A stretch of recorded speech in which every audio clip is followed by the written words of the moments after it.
Hi friends, நாம் இன்றைக்கி பார்க்க போகிறது சூப்பர்வான கிறிஸ்பியான பொடி தோசை. இது ரொம்பவும் சிம்பிளாக ஹெல்த்தியாக வீட்டிலே ப்ரிப்பேர் பண்ணிடலாம் ஃப்ரெண்ட்ஸ். ஹோட்டல்லலாம் நம்ம ரைஸ் ஆர்டர் பண்ணுவோம், இல்லை பொடி தோசை ஆர்டர் பண்ணுவோம். சாப்பிடவே ரொம்ப சூப்பராக இருக்கும். அந்த டேஸ்ட் நம்மளால் செய்ய முடியலையேன்னு நினைப்போம். பட் இதை ட்ரை பண்ணி பாருங்கள், அதை விட அல்டிமேட்டாக இருக்கும். சிம்பிளாக ஹெல்த்தியாக ப்ரிப்பேர் பண்ணிடலாம். ஒரு 10 மினிட்ஸ் போதும் ஃப்ரெண்ட்ஸ். நீங்கள் 6 மந்த்லேருந்து 8 மந்த்ஸ் வரலும் ஸ்டோர் பண்ணி வச்சு சாப்பிட்லாம். ஆஃபீஸ் டைம்ஸ்லலாம் சாம்பார் சட்னி செய்ய டைம் இல்லைன்னா இதை ஈஸியாக ப்ரிப்பேர் பண்ணி வச்சிட்டோம்னா சாப்பிட்றலாம். இப்போ அதுக்கு நம்ம ட்ரை பேனில் பாசிப்பருப்பும் துவரம்பருப்பும் ட்ரை ரோஸ்ட் பண்ணிக்கலாம். இது கொஞ்சம் ரோஸ்ட் ஆனதுக்கப்புறமா காரத்துக்கு தேவையான வரமிளகா ஆட் பண்ணிக்கலாம். நீங்கள் உங்களோட காரத்துக்கு ஏற்ற மாதிரி சேர்த்துக்கங்க. இப்போ அது கூடவே பாதாமும் முந்திரியும் ஈக்குவல் ரேஷியோவில் சேர்த்துக்கலாம். இதை ஆட் பண்ணுறதுனால ரொம்பவும் டேஸ்டியாக இருக்கும், ஹெல்த்தியாகவும் இருக்கும்.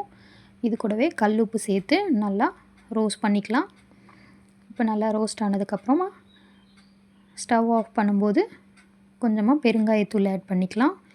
இப்போது ஒரு மிக்ஸ் கொடுத்துட்டு இதை ஒரு பிளேட்டில் ட்ரான்ஸ்ஃபர் பண்ணி ஆற வச்சுக்கலாம். இப்போ அதே பேனில் கருவேப்பிலையும் பூண்டும் சேர்த்துக்கலாம். கருவேப்பிலை தாராளமாகவே எடுத்துக்கோங்க. பூண்டு ஒரு முழு பூண்டை இந்த மாதிரி தோலோடையே தனித்தனியாக பிரித்து சேர்த்துக்கோங்க. இப்போ இதில் இருக்கிற ஈரம்லாம் போகிற அளவுக்கு நல்லா ட்ரை ரோஸ்ட் பண்ணிக்கோங்க. ரோஸ்ட் பண்ணிவிட்டு அதை பேன்லேயே விட்டுடுங்க, அதுலேயே ஆறட்டும். இப்போ எல்லாம் ஆறினதுக்கப்புறமா எல்லாத்தையும் மிக்சர் ஜாரில் ஆட் பண்ணிக்கலாம். 1 பை 1 எல்லாத்தையும் சேர்த்துட்டு இந்த மாதிரி இருக்கணும். ரொம்ப தீய விட்டுறாதீங்க கருவேப்பிலையை. ஓரளவுக்கு ரோஸ்ட் ஆகி வந்தாக்கூட போதும்.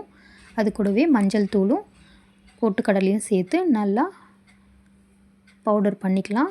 ரொம்ப ஃபைன் பவுடராகவும் இருக்கக்கூடாது, அதே மாதிரி ரொம்ப கொரகொரப்பாகவும் இருக்கக்கூடாது. இந்த அளவுக்கு கிரைண்ட் பண்ணி எடுத்து வச்சுக்கோங்க. இப்போ இது ஆறுனதுக்கப்புறமா ஒரு பாக்ஸில் ஸ்டோர் பண்ணி வச்சுக்கலாம்.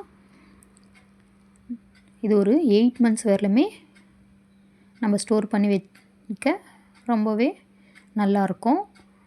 ஆனால் அவ்வளோ நாளெல்லாம் வரவே வராது. நம்மளுக்கு ஒரு 2-3 டேஸ் இருந்தாலே அதிகம் ஃப்ரெண்ட்ஸ். ஏன்னா அதுக்குள்ளேயே தீந்துடும். நீங்கள் செய்யும்போதே கொஞ்சம் அதிகமாக ப்ரிப்பேர் பண்ணி வச்சுக்கோங்க, ஏன்னா திரும்ப திரும்ப கேட்டுகிட்டே இருப்பாங்க. இப்போ நம்ம இதை தோசையோடு ட்ரை பண்ணலாம். ஃபஸ்ட்டு அதுக்கு நம்ம தோசையை ஊற்றிக்கலாம். தோசை கொஞ்சம் மெலிசாக ஊற்றிக்கலாம். அதுக்கப்புறம் அது மேலே ஆனியன் சாப் பண்ணி சேர்த்துக்கலாம். அது கூடவே கொத்தமல்லியும் சாப் பண்ணி எல்லா இடத்துலையும் ஈவனாக ஸ்ப்ரெட் பண்ணிக்கலாம். அப்புறம் நம்ம ரெடி பண்ணி வச்சுக்கிற பொடியை நல்லா தாராளமாக தூவிக்கலாம் எல்லா இடத்துலையும். அப்புறம் நெய் இல்லைன்னா நல்லெண்ணெயை தாராளமாக சேர்த்துக்கலாம். அப்போ தான் நம்ம பொடியோடு மிக்ஸ் ஆகி எண்ணெய் தோசை கிறிஸ்பியாக கிடைக்கும். இப்போ அது வந்து நம்ம தோசையை திருப்பி போடக்கூடாது, பொடியெல்லாம் வேஸ்ட் ஆகிடும். அதனால் ஒரு மூடி போட்டு ஸ்லோ ஃப்ளேமில் வச்சு ஒரு 2 மினிட்ஸ் மட்டும் குக் பண்ணிக்கினா போதும். தோசை நம்மளுக்கு கிறிஸ்பியாக வரும் குக் ஆகி. இப்போ நம்ம சூப்பராக தோசை ரெடி ஆகிடுச்சு. இப்போ இதை நம்ம ஒரு பிளேட்டில் மாற்றிக்கலாம். அப்படியே சூடாக சாப்பிட்ருங்க. ரொம்பவும் கிறிஸ்பியாக டேஸ்டியாக இருக்கும். சைட் டிஷ் எதுவுமே தேவையில்லை, அப்படியே சாப்பிட ரொம்ப டேஸ்டியாக இருக்கும். நம்ம இன்னொரு தோசை செய்யறதுக்குள்ளேயே காலி பண்ணிவிட்டு வந்துடுவாங்க பிளேட்டை. கண்டிப்பாக ட்ரை பண்ணுங்கள், என்ஜாய் பண்ணுங்கள்.